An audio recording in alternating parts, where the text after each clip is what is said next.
Good morning everyone. Yes, कैसे हैं आप लोग? हैप्पी हैं? अच्छे हैं? Very good.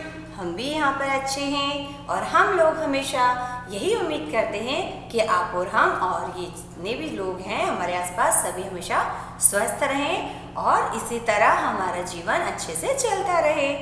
तो आज से फिर एक बार हम अपनी हिंदी की ऑनलाइन क्लास में अपना हिंदी व्याकरण का पाठ आरंभ कर रहे हैं। और इसके पहले जैसे कि हमने आपको बताया था कि अब आप लोग की परीक्षाएं खत्म हो गई हैं। हमने अपना जो है पुस्तक और ग्रामर का जो बुक है उसका सेकंड सेम स्टार्ट कर दिया है और हमारा फैंसी ग्रामर का जो सेकंड सेम का पुस्तक है उसका पहला पार्ट अविकारी शब्द हम लोगों ने पढ़ना आरंभ किया था।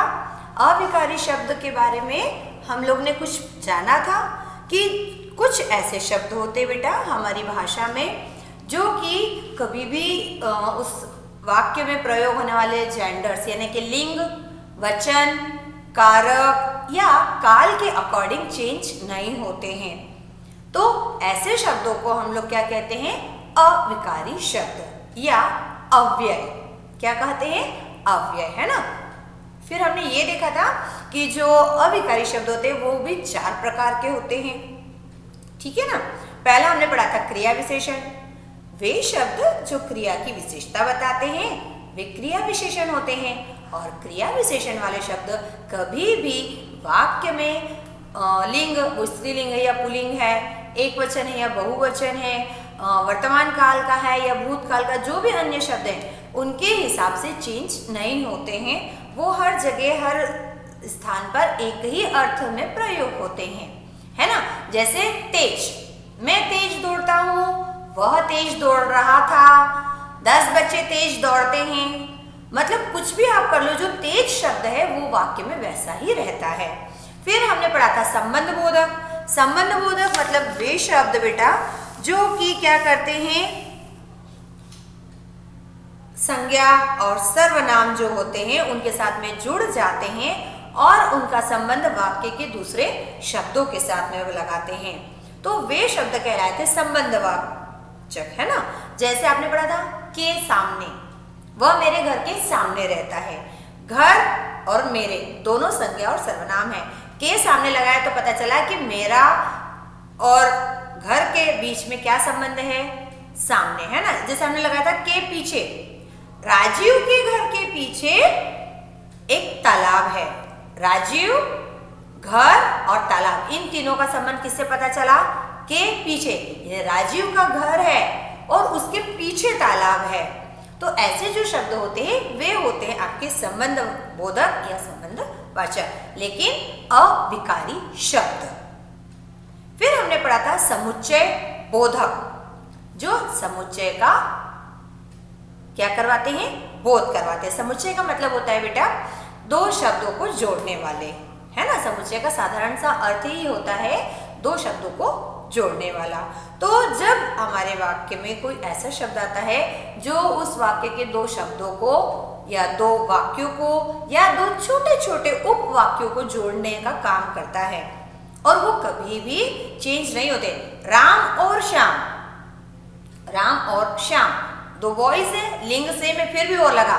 सीता और गीता, राम और सीता, तब भी और लगाया और कभी भी नहीं बदला है। जैसे आपका होता है किंतु, परंतु, तथा, एवं, ये शब्द आप किसी भी काल के वाक्य में किसी भी लिंग वाले व्यक्ति के साथ में या कहीं पर भी आप लगाते हैं वाक्य में, भाषा में, तो ये हमेशा एक ही अर्थ देते हैं। या तो 2 शब्दों को जोड़ेंगे या तो 2 वाक्यों को जोड़ेंगे या 2 उपवाक्य, उपवाक्य मतलब छोटे छोटे वाक्यों को, है ना। जैसे मैंने बहुत कहा परंतु वह नहीं माना, 2 छोटे छोटे वाक्य एक शब्द से जुड़ गए।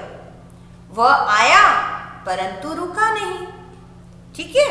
तो ये था समुच्चय बोधक। फिर एक हमने पढ़ा था विस्मयादि बोधक। विस्मयादि बोधक शब्द वे होते हैं बेटा जो कि हमारे मन के भावों को, चाहे आपके मन में आश्चर्य हो, आपके मन में दुख प्रकट हो, चाहे आपके मन में खुशी प्रकट हो, उन भावों को प्रकट करने वाले जो शब्द होते हैं वो किसी भी काल में किसी भी लिंग के लिए किसी भी वचन के साथ में परिवर्तित नहीं होते हैं। इसलिए समुच्चय बोधक शब्दों को भी अविकारी शब्द कहा जाता है। जैसे कितना सुंदर दृश्य है। अरे तुम आ गए, उफ मैं क्या करूं, मुझे लग गया। ये बोलते ना, शाबाश तुमने बहुत अच्छा लिखा। तो ये शब्द आप एक लड़के के लिए, 10 लड़के के लिए, लड़की के लिए, लड़के के लिए, वर्तमान काल में, भूतकाल में जब भी यूज करते हैं, ये एक तरीके से ही प्रयोग किए जाते हैं और सब जगह एक समान अर्थ देते हैं। तो हमने अपने पिछले लेक्चर में ये जान लिया था अविकारी शब्द कौन कौन से होते हैं, कितने प्रकार के होते हैं, कहाँ कहाँ प्रयोग होते हैं, उनकी इंपॉर्टेंस क्या है। अब आज हम उसी पाठ के आधार पर इस पाठ के अभ्यास प्रश्न क्या करेंगे, आरंभ करेंगे। तो सभी बच्चे अपनी पुस्तक निकाल लीजिए और उसमें पेज नंबर 131,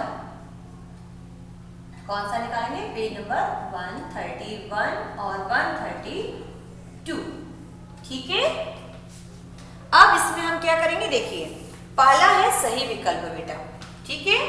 सही विकल्प के लिए हम क्या करते हैं, एक्सरसाइज नंबर 1, वाक्य को पढ़ना है, दिए गए विकल्प में से हमें सही वाले विकल्प को चुनना है। जैसे देखिए पहला वाक्य, कालवाचक क्रिया विशेषण का उदाहरण, यानी ऐसा क्रिया विशेषण जो समय बताता है। जैसे अंदर, तो अंदर तो जगह हो गई है ना।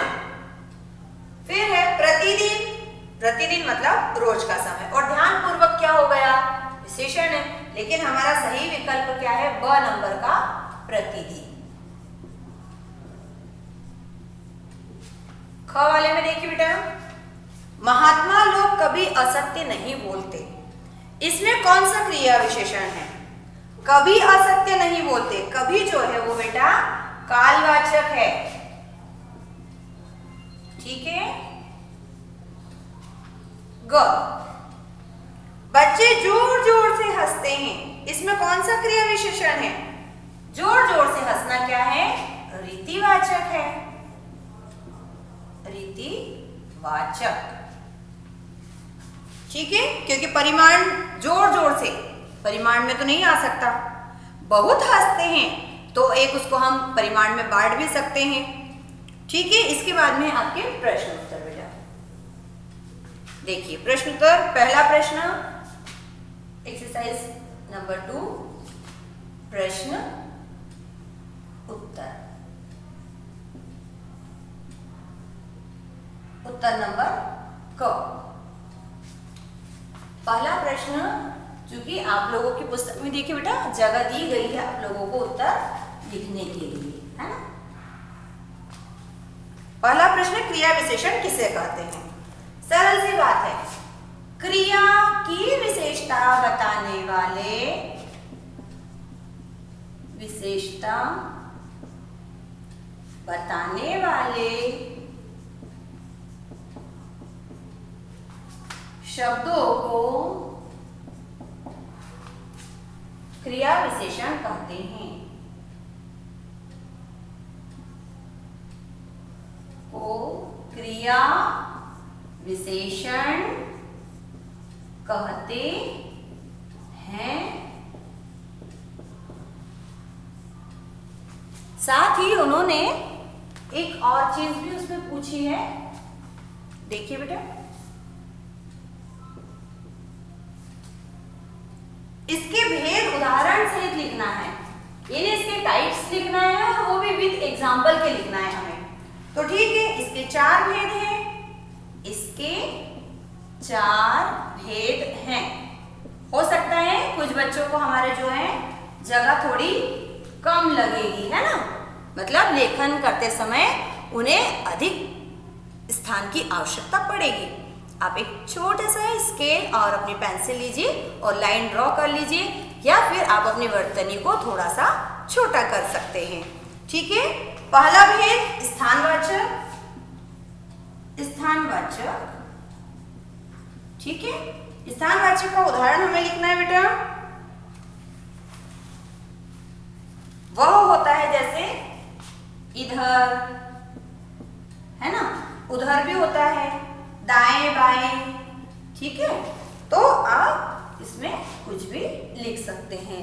वहां भी होता है, कोई सा भी आप इसमें अपने हिसाब से जो भी आप अपना शब्द लिखना चाहते हैं बेटा वह आप इसमें लिख सकते हैं। जैसे दाएं बाएं तो आपने लिखा ही लिखा, आगे पीछे भी होता है ना। तो ये हमने जैसे लिख दिया आगे।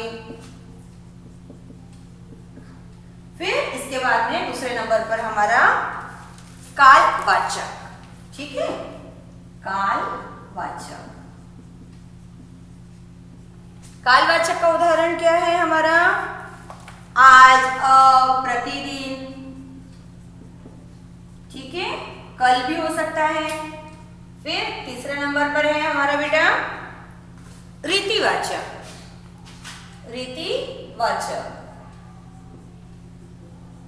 रीतिवाचक का उदाहरण हम क्या लिख सकते हैं? कोई बताएंगे हमें? अचानक, अनायास, तेज, ये सब रीतिवाचक है बेटा, है ना। अनायास। और चौथा है हमारा परिमाणवाचक। परिमाण मतलब कि क्वांटिटी, है ना, परिमाणवाचक। परिमाणवाचक के लिए उदाहरण आप जो भी चीज जैसे तोल मोल में लेते हैं, जैसे कम या अधिक, है ना, ऐसे शब्द जो होते हैं वो हमारे परिमाणवाचक क्रिया विशेषण होते हैं। इसके पश्चात प्रश्न नंबर 2 है बेटा हमारा संबंध बोधक अव्यय की परिभाषा उदाहरण सहित लिखिए, है ना।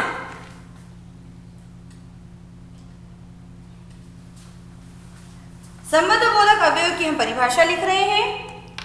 हमने फिर से यहां पर लाइन डाली है क्योंकि आपकी पुस्तक में आपके पास स्थान दिया गया है। चलिए, संबंध बोधक जो शब्द संज्ञा, सर्वनाम,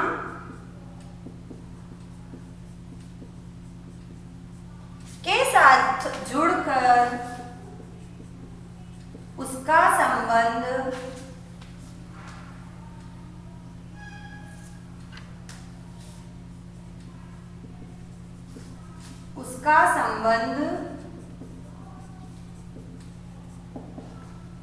वाक्य के अन्य शब्दों के साथ, वाक्य के अन्य शब्दों के साथ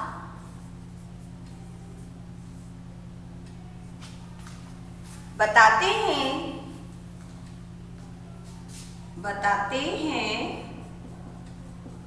उन्हें संबंध बोधक,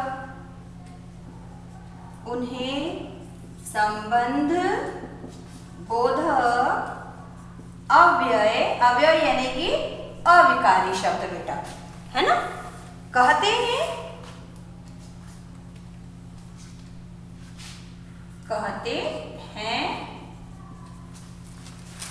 उदाहरण हमें लिखना है कुछ, तो उदाहरण हम लिखिए, क्या लिखते हैं? के पास, कई बार बोलते ना मैं इसके बिना नहीं जाऊंगा, तो वो जो के बिना भी आप लिखते हैं वो क्या है? वो संबंध बोधक है। के साथ, ठीक है।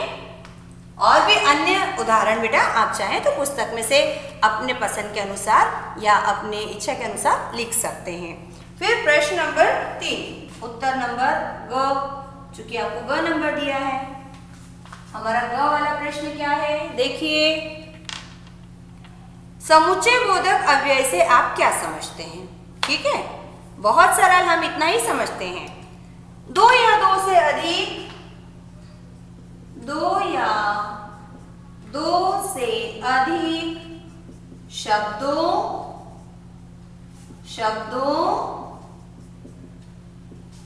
वाक्यों या उपवाक्यों को जोड़ने वाले, उपवाक्यों को जोड़ने वाले शब्दों को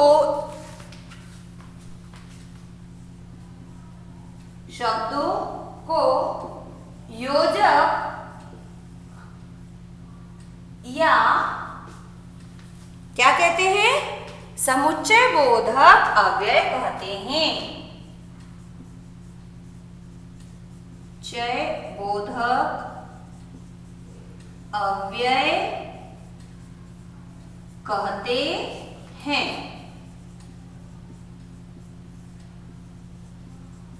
पूर्ण विराम, इसके उदाहरण हम लिख देते हैं, जैसे उदाहरण फिर, और, है ना।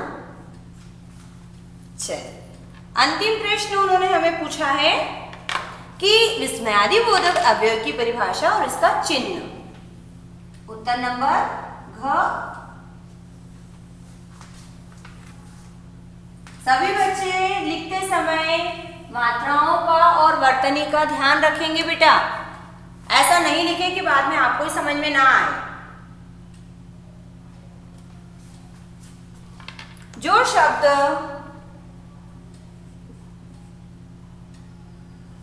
दुख, आश्चर्य,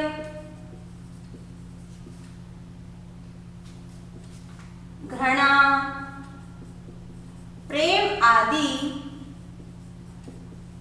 मन के भावों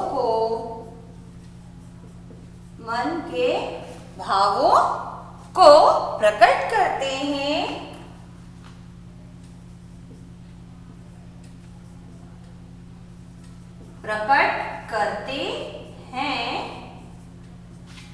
उन्हें क्या कहते हैं, उन्हें विस्मयादि बोधक,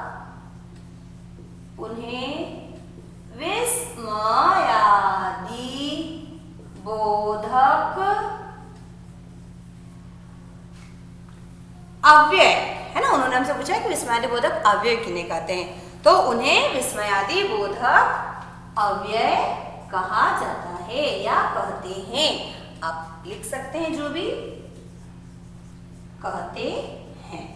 फिर उन्होंने हमसे क्या बोला है, इसका चिन्ह लिखिए। इसका चिन्ह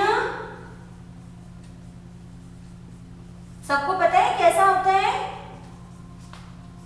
एक खड़ी पाई और उसके नीचे छोटा सा बिंदु चिन्ह है, ठीक है।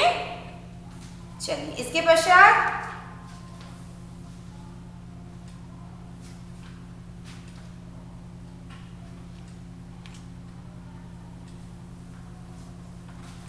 अगला अभ्यास प्रश्न, हमें दिए गए वाक्य में से क्रिया विशेषण को पहले छांटना है और फिर उसका भेद लिखना है बेटा। तो पुस्तक सभी लोग हाथ में ले लीजिए, क्योंकि आप तो अपनी मेज पर बैठकर लिख रहे हैं, है ना। तो हमने अपने साथ रख ली है।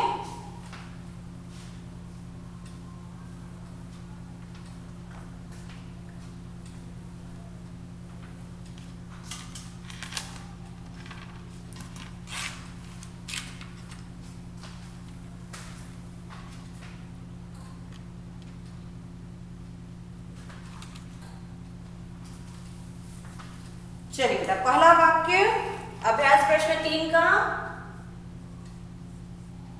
क वाला वाक्य हम पढ़ रहे हैं। मैं भीतर सोता हूं। मैं सोता हूं, लेकिन कहां सोता हूं बेटा, भीतर।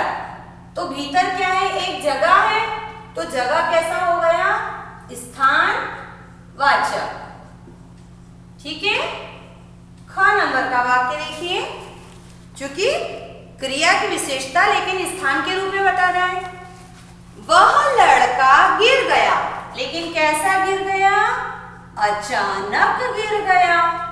अचानक मतलब गिरने का तरीका, तो ये हो गया रीतिवाचक, है ना। उन्हें कहा अचानक, जो गिरने की क्रिया हुई है उसका तरीका बताया कि वो अचानक गिरा, धीरे धीरे नहीं गिरा है, वह अचानक गिरा है। ग वाला, यहां से वहां तक बिल्कुल सूखा है। तो यहां या फिर वहां, जो भी हम शब्द ले रहे हैं वो क्या हो रहा है बेटा, क्रिया बता रहा है कि सूखा होने की क्रिया है, लेकिन कैसी है, यहां से वहां, तो यह स्थानवाचक हो गया है, ठीक है। भ वाला वाक्य देखिए बेटा, आप कहां जा रहे हैं, जाने की क्रिया, मगर कहाँ? तो ये क्या हो गया? स्थानवाचक। कहाँ की जगह हमको इसे ज्यादा ही लिखेंगे ना। अंग वाला वाक्य देखिए, नीलम अभी आने वाली है। आने वाली है, आने की क्रिया है, लेकिन कैसी है? अभी, मतलब समय बता रही है, तो ये हो गया हमारा कालवाचक।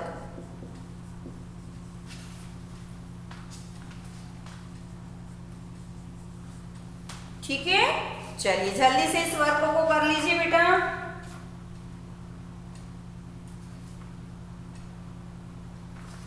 इसके पश्चात है रिक्त स्थान। एक्सरसाइज नंबर 4, रिक्त स्थान में हमें एक एक वाक्य दिया है जिसमें कुछ शब्द छोड़ दिए गए हैं और उस स्थान को पूर्ण करने के लिए हमें आगे 2 शब्द दिए हैं ऑप्शन में, और उसमें से हमें क्या करना है कि सही वाला स्थान के लिए सही शब्द चुनना है। अचानक बादल घिर आए और बरसात होने लगी। ठीक है, ये कौन सा शब्द है? हमारा समुच्चय बोधक। वह चला गया, अन्यथा मार खा जाता। वरना शब्द कोई होता ही नहीं बेटा, हम लोग उसको यूज करते हैं। सुरेश झूठा ही नहीं बल्कि चोर भी है ना। घ वाला देखिए, ललिता ने मेहनत तो की परंतु अच्छे अंक नहीं ला पाई। अंग वाला देखिए, स्कूटर से जाओ और कार से जाओ, 2 से तो नहीं एक साथ जा सकते। स्कूटर से जाओ या कार से जाओ, है ना, परंतु जल्दी पहुंचो। तो हमें समुच्चय बोधक शब्द तो प्रयोग करना है, लेकिन ऐसा जो उस वाक्य के हिसाब से सही बैठता हो। ठीक है, चलिए इसके पश्चात हम अगला वाला एक्सरसाइज कर रहे हैं। इसके लिए हम इसे यहां से हटा रहे हैं बेटा।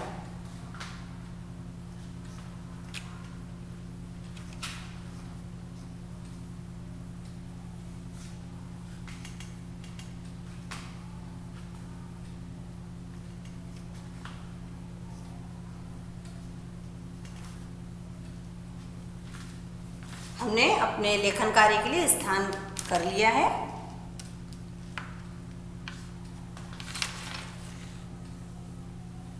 चलिए, हमें दिए गए वाक्यों में सही वाला विस्मयादि बोधक शब्द लिखना है। जैसे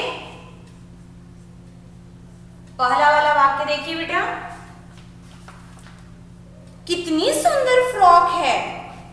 कितनी सुंदर फ्रॉक है, तो वाह कितनी सुंदर फ्रॉक है ना। ख वाला देखिए वाक्य, वह बीमार है, ओह वह बीमार है, या अरे वह बीमार है।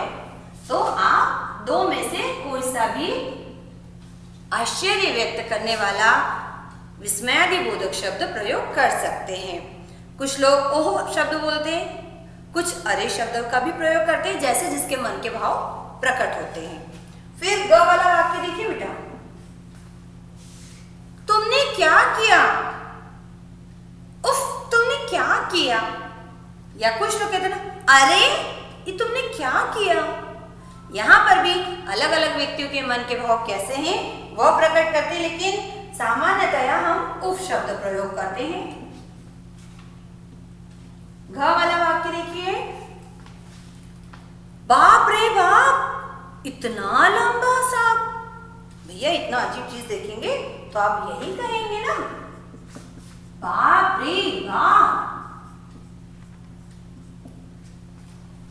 फिर अंग वाला वाक्य, तुम नहाए नहीं। जब कोई नहाया हुआ नहीं होता है तो हमारे मन में कैसी भावना थी, छी, गंदगी की भावना की, अरे ये व्यक्ति नहाया नहीं, छी तुम नहाए नहीं। हम अक्सर यही शब्द उसके लिए प्रयोग करते हैं। ठीक है, अंत में है च वाला वाक्य, इसी तरह मेहनत करो, जब कोई व्यक्ति बहुत अच्छे मार्क्स लाता है तो उसके लिए हम क्या कहते हैं? शाबाश।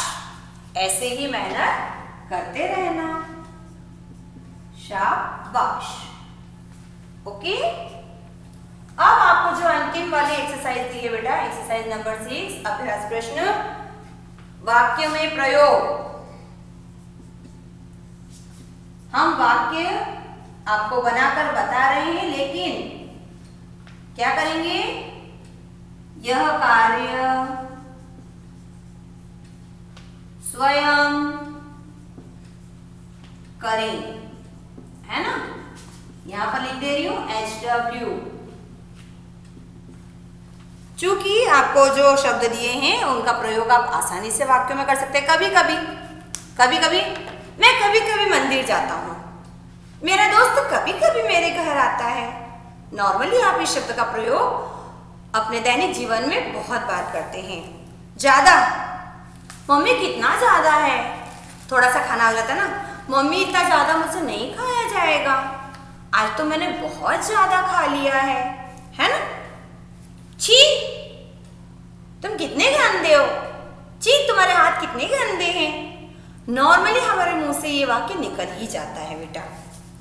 एक शब्द है आपको परंतु, है ना? मैंने कितनी कोशिश की परंतु नहीं कर पाया, मैंने बहुत मनाया परंतु वो मान ही नहीं पाया। परंतु शब्द जब हमने कुछ किया होता है बट वैसा नहीं होता है, तो अक्सर हम ये शब्द प्रयोग करते हैं। अजी, नाम नहीं लेते, अजी सुनते हो, अजी सुन रहे हो, अजी मेरा काम तो कर दो। अक्सर ये वाक्य घरों में सुनाई देते हैं। इसलिए यह वाला अभ्यास प्रश्न आप स्वयं करेंगे और मुझे सेंड करेंगे। किस लिए? चेकिंग के लिए कि मैम देखिए हमने कोशिश की थी, क्या हमने ये वाक्य सही बनाए हैं या हमने इन शब्दों को वाक्य में सही प्रयोग किया है। ठीक है, तब मुझे पता चल जाएगा कि हाँ मेरा पढ़ाया हुआ पार्ट आपको अच्छे से समझ में आ गया है। तो अब हम अपनी आज की क्लास यहीं पर समाप्त कर रहे हैं। हम अपनी अगली कक्षा में फिर से एक नए विषय के साथ मिलेंगे बेटा। तो तब तक के लिए अपने कार्य को सतत अभ्यास करते रहिए। कोई परेशानी आए तो आप हमसे कहिए। बाय बाय, नेक्स्ट टाइम हम फिर मिलेंगे।